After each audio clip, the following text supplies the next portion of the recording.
Ce résident s'est retrouvé en début de semaine sans domicile et sans emploi. Du même coup, la maison, le travail, en même temps. Donc c'était quand même un choc. Il vivait dans cet appartement à côté d'où la grue s'est affaissée pendant le passage de Dorian.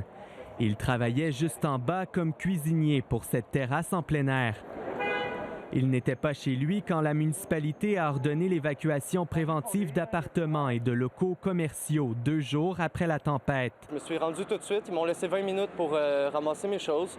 Vu que je viens pas d'ici, j'ai pas de famille ici. Heureusement, une amie lui a proposé de l'héberger quelques jours et son employeur lui a offert un contrat de peinture pour le dépanner.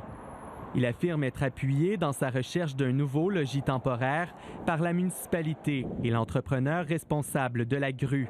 Mais des questions demeurent en suspens au sujet de potentielles compensations financières pour les personnes et les entreprises évacuées. Without knowing what the cause of the crane fall was, I think it's premature to say who should be compensating. Sans connaître la cause de l'incident, dit le ministre du Travail, je pense qu'il est prématuré de dire qui devrait indemniser qui.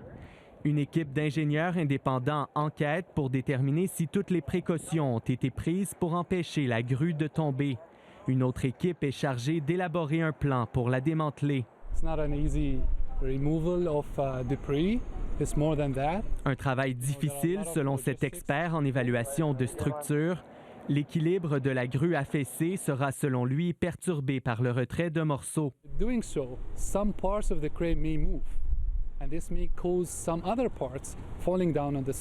Ce faisant, dit-il, certaines parties de la grue peuvent se déplacer et ça peut entraîner la chute d'autres parties dans les rues et mettre le public en danger.